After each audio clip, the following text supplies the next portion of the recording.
Hi everybody, it's Deborah from PeopleLovingAnimals.com. Thanks so much for tuning in and watching today's video. Today's video is called Keeping Outdoor Cats Warm in Winter. We're talking about helping outside stray and feral cats stay warm in the winter. If you have not been here before, I do videos several times a month all about the care and health and training of dogs and cats. So if you have a pet that you would like to have continuous help with, please go ahead and subscribe if you're not already, and please go ahead and share this channel with your friends and family who have pets. They might enjoy the information as well. And if today's video is helpful, please go ahead and give it a like. It is a pretty important topic that we're covering today, so I would appreciate it if you would share this video with your friends and family who live in a cold climate. If you've not been here before, you don't know, I own this website called PeopleLovingAnimals.com. We are going to use this article that I wrote this morning. I'm going to tell you why I wrote it this morning, called Keeping Outdoor Cats Warm in Winter. I'm going to give you a link to this article in the description box, and I'll also give you a link to anything that we talk about in the video in the description box below the video. Now, first of all, it is a myth that a cat's fur coat is enough to keep them warm in the winter. Outdoor cats are pretty independent as a general rule, but when it gets really cold in the winter, outdoor cats, feral cats, stray cats, they need help to stay warm. I live in Western New York. It is 5 degrees today. 5. And this is what prompted me. I actually wrote this article this morning, and this is why I'm doing this video today. You know, that's a special kind of cold. Nobody, no living creature can stay warm in that temperature without shelter, okay? So let's go ahead and talk about, first of all, when is it too cold for cats? It is important to stay aware of how current weather conditions are affecting outdoor cats, whether it's your own cat or a stray cat or a feral cat. Cats left outside in freezing temperatures can result in hypothermia and frostbite, and both can be fatal. Keeping outdoor cats warm is crucial for them to survive the winter. If you have an indoor cat who also spends time outside, it's wise not to leave them outside for periods of time, for long periods of time, if it's 45 degrees or less. That's true, if it's 45 degrees or less. Unless a cat lives outside full time, they aren't going to develop the fur coat nor the skills to be able to tolerate temperatures colder than 45 degrees. Outdoor cats can generally keep themselves warm in almost freezing temperatures, depending on the thickness of their fur, their age, their skill level in keeping warm. But when it's 32 degrees or less, they either need to be brought inside or have access to an insulated cat shelter or shelter of some sort. Older cats and kittens should never be left outside if it's less than 45 degrees, especially at night. Also keep in mind that it's not just the cold temperature that causes hardships for outdoor cats. Large amounts of snow, whiteouts, even an experienced cat could get disoriented or lost and be unable to get to shelter, not to mention elderly cats who are weak, whose eyesight is not that great, and obviously kittens who just cannot make their way in the cold and in the snow and in the wind. So let's talk about some ways how to keep outdoor cats warm. First of all, you can give them access to a building. If you have a shed or a garage or a barn, you could leave the door partially open. You could put a warm blanket, food, and water inside if possible. You can make or buy a cat shelter. You can create a cat shelter by placing a sturdy box or a large tote outside with a small opening for them to enter. You can place straw in an insulated blanket or sleeping bag inside. If you can, place that shelter in a location that is accessible for outdoor cats but somewhat sheltered, like behind a shed or inside a carport. The more shelter from the wind and the snow, the better. You might provide a Mylar blanket. This is a blanket that helps the animal keep the heat in their body, and that can be life-saving to an outdoor cat if that is the kind of blanket that's in the shelter.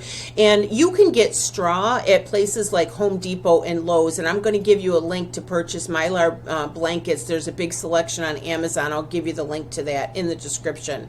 If you want more detailed information on the steps on how to build a cat shelter, I'm going to give you a link to an article called How to Keep Outdoor Cats Warm in the Winter. That guy and the author of that article gives a really great step-by-step different ways that you can create a cat shelter. And I'm also going to give you a link. There's a whole bunch of videos right here on YouTube with step-by-step instructions on how to create a cat shelter. And it doesn't have to be expensive. There's a whole lot of do-it-yourself videos on YouTube.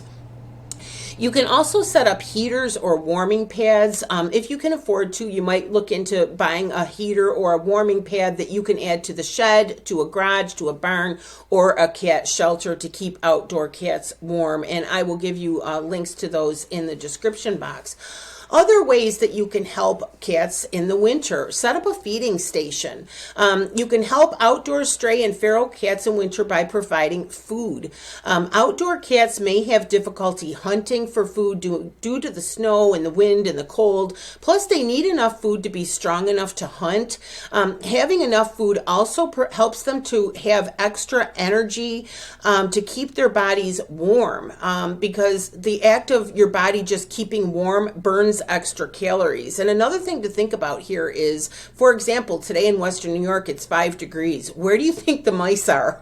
Do you think they're just out wandering in the grass for cats to come along and catch? No, they're going to be hidden further, and it's going to be harder and harder the colder it is for cats to find prey, okay, to get something to eat.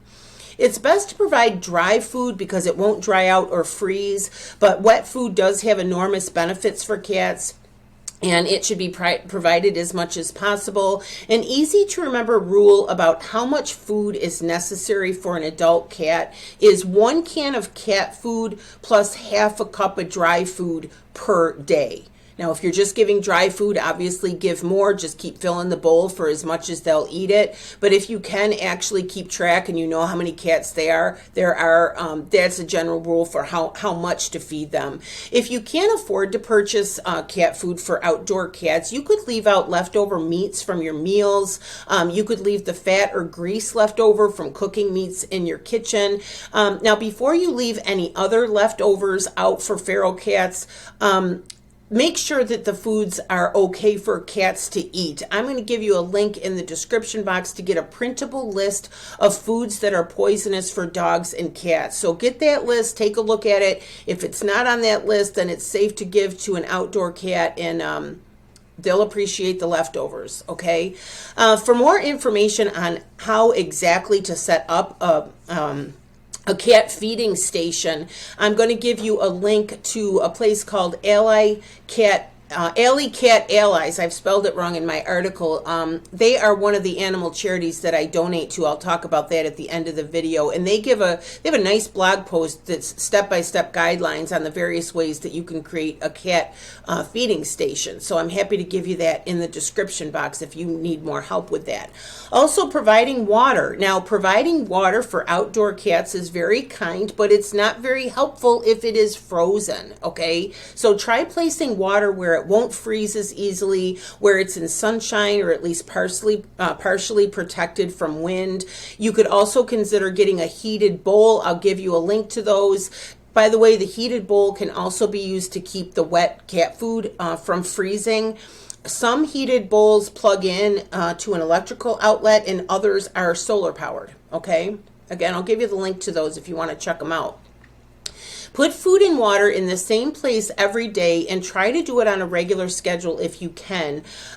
They will come to count on that, and they will come to expect it and know that it's coming, and that's when they'll show up for it.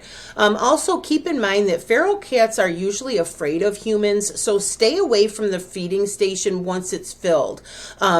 And also keep an eye out for other animals like raccoons and skunks and dogs and stuff. The trick to that is the smaller the opening you can make for the cat shelter or the feeding station, the less larger animals are going to be able to get in. But just keep an eye out for that if you can.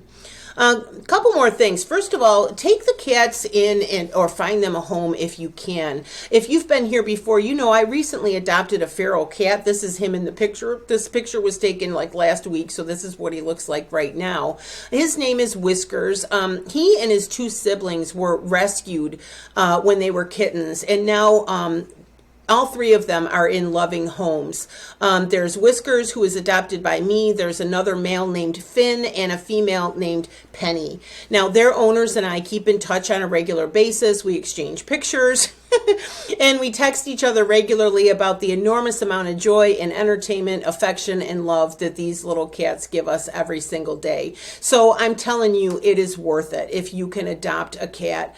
I have personally found that rescue animals are the most grateful, the most loving, the most affectionate, and the most devoted pets that you will ever own. So if you can, adopt 1 or 2 or 3 outdoor cats and encourage your family and friends to do so as well if they're able to. And again, please pass this video on so that, you know, who knows, maybe somebody will take in one of these cats and a cat will survive who might have died otherwise, right? We gotta try to get the information out as much as we can. A couple of things before we go. If you've not been here before, you don't know, I donate to animal charities. I do peoplelovinganimals.com as my job, and I donate 10% of all of the commissions and ad revenue, any income I get from the website and this YouTube channel. I donate 10% of that to animal charities. And on the homepage of my website, peoplelovinganimals.com, you will see a list of the animal charities that I donate to. Again, thank you so much for watching. I really appreciate your spending the time with me today. If the video is helpful, please give it a like. That will suggest to YouTube that the video is good, and they will pass it out to more people. Also, please share this video on your social media pages with your friends and family. Again, as many cats as we can rescue this winter, the better. Thank you again so much for watching. I hope I've been helpful. My name is Deborah, and my website is peoplelovinganimals.com. Thanks again. Bye-bye.